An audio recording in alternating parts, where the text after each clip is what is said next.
नमस्कार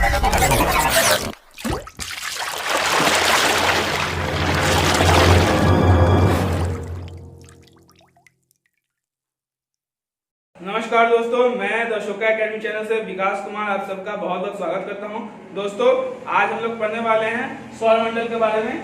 सौरमंडल यानी इंग्लिश में इसे सोलर सिस्टम कहते हैं। इससे पिछले लेक्चर में मैंने आपको ब्रह्मांड के विषय में बताया था। यदि आप लोगों ने मेरा वो लेक्चर नहीं देखा है तो जरूर देखें। चलिए, आज का टॉपिक सौरमंडल शुरू करते हैं। तो प्रश्न है, सौरमंडल किसे कहते हैं? सौरमंडल है क्या?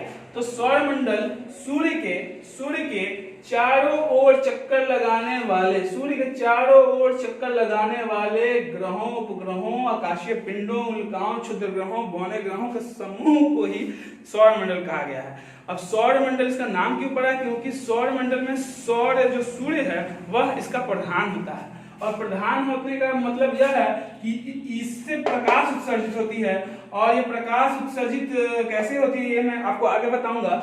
प्रकाश केवल सूर्य से उत्सर्जित होती है और बाकी ये सभी ग्रहों को प्रकाश इसी के प्रकाश से उपलब्ध होती है। और सौर का जो सबसे महत्वपूर्ण बात है, सूर्य का जो सबसे महत्वपूर्ण बात है वो यह है कि इसका जो द्रव्यमान, ये सौरमंडल का पूरा का द्रव्यमान जितना है वह सबका द्रव्यमान का अकेले 99.999% द्रव्यमान सूर्य में निहित है। ठीक है दोस्तों, आप समझ सकते हैं सूर्य कितना बड़ा है और इन सब से तो कई गुना बड़ा है।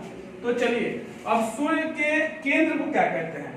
सूर्य के केंद्र को दोस्तों क्रोड़, हिंदी में क्रोड़ और इंग्लिश में कोर कहते हैं, जिसका तापमान अत्यधिक होता है 15 मिलियन डिग्री सेल्सियस। सूर्य के केंद्र को क्रोड़ कहते हैं, जिसका तापमान 15 मिलियन डिग्री सेल्सियस होता है और इसके सतहों का तापमान 6000 डिग्री सेल्सियस होता है। और सूर्य में गड्ढे होते हैं, अलग अलग जगह गड्ढे होते हैं, जिसका तापमान 1500 डिग्री सेल्सियस होता है दोस्तों। तो ये है सूर्य के बारे में मैंने आपको छोटी सी जानकारी दी। और सूर्य से एक जो ये फ्लेम निकलती है, प्रकाश निकलती है, फ्लेम टाइप की, ये जो पृथ्वी पर पड़ती हैं और पृथ्वी के उत्तरी ध्रुव और दक्षिणी ध्रुव पर जब ये पड़ेंगी तो उत्तरी ध्रुव पर इसका नाम ऑरोरा बोरियोलिस और दक्षिणी ध्रुव पर इसका नाम ऑरोरा ऑस्ट्रेलिस पड़ जाता है। तो दोस्तों, आप परीक्षा में कंफ्यूज हो जाते हैं कि ऑरोरा ऑस्ट्रेलिस और ऑरोरा बोरियोलिस उत्तरी ध्रुव में ऑरोरा ऑस्ट्रेलिस होगा या दक्षिणी ध्रुव में होगा। तो इसका एक छोटा सा ट्रिक है। आप यदि मैप देखे हुए हैं दोस्तों, तो मैप के दक्षिण में यहाँ पे आपको ऑस्ट्रेलिया दिखाई देगा, यानी कि दक्षिण में ऑस्ट्रेलिया है, तो उत्तरी ध्रुव नहीं, दक्षिण ध्रुव में ऑरोरा ऑस्ट्रेलिस कहा जाएगा और उत्तरी ध्रुव को ऑरोरा बोरियोलिस कहा जाएगा। चलिए दोस्तों, अगला क्वेश्चन है दोस्तों, सूर्य कहाँ स्थित है? तो सूर्य हमारी मंदाकिनी यानी मिल्की वे के एक कोने में 30,000 प्रकाश वर्ष दूर पर सूर्य स्थित है। यानी कि सूर्य एक कोने में स्थित है। आप ये मत समझिएगा कि सूर्य केंद्र में है। पहले एक सिद्धांत आया था जिसे सूर्य केंद्र सिद्धांत कहते हैं। इसका अर्थ ये होता है कि सूर्य केंद्र में है इन ग्रहों की अपेक्षा, ना कि हमारी मंदाकिनी में। तो ठीक है, तो सूर्य कहाँ है? सूर्य एक कोने में 30,000 प्रकाश वर्ष की दूरी पर सूर्य स्थित है। अगला क्वेश्चन है दोस्तों, अक्ष पर घूमने की दिशा क्या है? तो अक्ष पर घूमने की दिशा सूर्य की हमारी पृथ्वी के विपरीत है, यानी पूरब से पश्चिम दिशा में ये अक्ष पर अपना घूम लेती है। इसका जो केंद्रीय भाग है वह 25 दिनों में घूर्णन करता है और बाह्य सतह जो है 35 दिनों में एक अक्ष में अपने एक अक्ष पे घूमने में दिन समय लगता है। और यदि ये मंदाकिनी की बात करें तो ये भी अपनी मंदाक, जैसे ये ग्रह और ये अन्य ग्रह सूर्य की परिक्रमा करते हैं, तो वैसे ही ये सूर्य भी हमारी मंदाकिनी की परिक्रमा करता है। उसे परिक्रमा करने में 25 करोड़ वर्ष समय लगते हैं। तो इसी 25 करोड़ वर्ष समय को ही कॉस्मोस ईयर यानी ब्रह्मांड वर्ष कहा जाता है दोस्तों। चलिए, ये रहा सूर्य की घूमने की दिशा के बारे में। अब है सूर्य है क्या? तो सूर्य पता ही है आपको, एक गैसीय गोला है, एक तारा है जिसमें 71% हाइड्रोजन और 27.5% हीलियम उपस्थित होते हैं। बाकी 2.5% अन्य गैसें स्थित होती हैं। ठीक है, तो अब इसका ये रहा आपका सूर्य क्या है, ये खत्म हो गया। अगला है क्वेश्चन, सूर्य की ऊर्जा का स्रोत क्या है? तो सूर्य की ऊर्जा का स्रोत दोस्तों नाभिकीय संलयन है। इसे हेंस बेथे ने बताया था कि 10 के पावर 7 डिग्री सेल्सियस 10 का पावर 7 डिग्री सेल्सियस पर इतने तापमान पर हाइड्रोजन के दो अणु आपस में मिलकर एक हीलियम अणु का निर्माण करते हैं, जिससे नाभिकीय संलयन कहा जाता है और इसी से प्रकाश उत्सर्जित होती हैं। तो इस तरह सूर्य की ऊर्जा का स्रोत नाभिकीय संलयन हुआ। अगला क्वेश्चन है, प्रकाश मंडल और वनमंडल क्या है? तो प्रकाश मंडल, सूर्य के दीप्तिमान सतह को प्रकाश मंडल कहते हैं। सूर्य के जो दीप्तिमान सतह है उसे प्रकाश मंडल कहते हैं और इसके प्रकाश मंडल के प्रभाव में इसके जो आसपास के जो वायुमंडल है वो प्रकाश को अवशोषित कर लेते हैं, यानी कि वहां प्रकाश दिखाई नहीं देता, प्रकाश का अवशोषण हो जाता है। सूर्य का तापमान इतना अधिक होता है कि वह प्रकाश को अवशोषित कर लेता है अपने आसपास के प्रकाश को, जिसे वनमंडल कहते हैं, यानी ये वनमंडल। तो यही अंतर है दोस्तों प्रकाश मंडल और वनमंडल में। अगला है क्वेश्चन, सूर्य किरीट क्या होता है या कोरोना क्या होता है? तो ये अक्सर सूर्य ग्रहण के समय जब पूर्ण सूर्य ग्रहण लगता है तब ये दिखाई देता है। इसमें क्या होता है, जब सूर्य ग्रहण लगता है और सूर्य पूरी तरह से ढक जाती है दोस्तों, तो किनारे किनारे पर प्रकाश उत्सर्जित होते हैं और ये प्रकाश मुकुट की तरह होती है, जैसे यहाँ पर दिखाया गया है।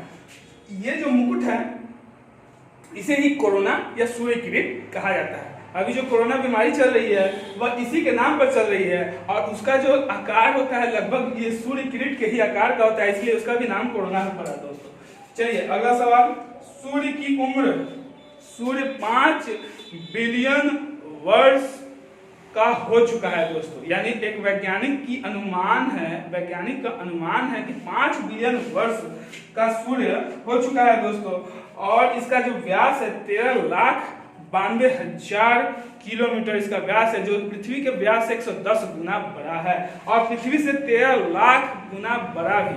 पृथ्वी के व्यास से इसका व्यास 110 गुना बड़ा और पृथ्वी के आकार से इसका आकार 13 लाख गुना बड़ा है दोस्तों। अगला, प्रकाश का पृथ्वी पर पहुंचने में लगा समय। प्रकाश को पृथ्वी पर पहुंचने में लगा समय, ये बहुत ही इंपॉर्टेंट क्वेश्चन है। आपको ये पता ही होगा कि प्रकाश को पृथ्वी पर पहुंचने में 8 मिनट 16.6 सेकंड का समय लग जाता है दोस्तों। और ये जो प्रकाश पहुंचता है ये मात्र सूर्य के प्रकाश का 2 अरबवां हिस्सा ही होता है, यानी आप सोच सकते हैं कि सूर्य के प्रकाश का मात्र 2 अरबवां हिस्सा ही हमें मिलती है, तब इतनी गर्मी होती है, इतना धूप होता है, तो पूरा का पूरा प्रकाश कितना गर्म होगा दोस्तों। एक है भूकेंद्रीय सिद्धांत, यानी कि इस सिद्धांत के अनुसार इसमें पृथ्वी को केंद्र पर माना गया था। तो इस सिद्धांत के अनुसार भूकेंद्र नाम ही है दोस्तों इसका, भूकेंद्रीय, यानी भू जो है, धरा जो है हमारा केंद्र में है। तो इस सिद्धांत को दिया था क्लॉडियस टॉलमी साहब ने, जो कि उनके अनुसार पृथ्वी केंद्र में है और बाकी सब ग्रह और सूर्य उनकी परिक्रमा करते हैं। लेकिन यह सिद्धांत गलत सिद्ध हुआ आगे चलकर, जब कोपरनिकस साहब ने सूर्य केंद्रीय सिद्धांत दिया, हेलियोसेंट्रिक थ्योरी दिया, तो उस समय जियोसेंट्रिक थ्योरी फ्लॉप हो गई और हेलियोसेंट्रिक थ्योरी को कोपरनिकस साहब ने दिया था। इसके अनुसार सूर्य केंद्र में होता है और सब ग्रह जो हैं उसकी परिक्रमा करते हैं। ग्रहीय कक्षाओं का नियम भी एक दिया गया है, जो दिया है केपलर साहब ने।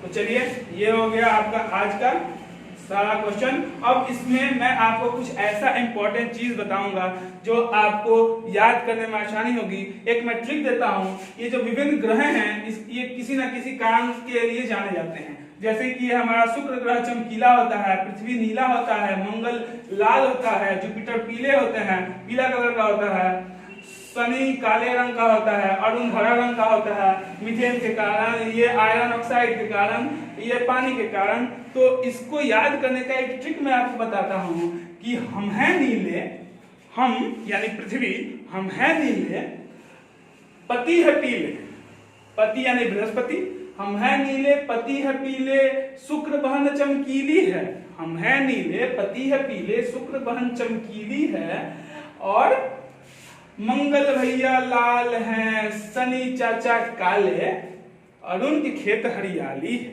मंगल भैया लाल हैं, शनि चाचा काले, अरुण की खेत हरियाली है। तो इस तरह आप इस ट्रिक से इन विभिन्न ग्रहों के रंगों को और इनकी विशेषताओं को याद रख सकते हैं। यदि आपको ये मेरा वीडियो पसंद आता है तो लाइक शेयर कमेंट जरूर करें और सब्सक्राइब करना ना भूलें। धन्यवाद।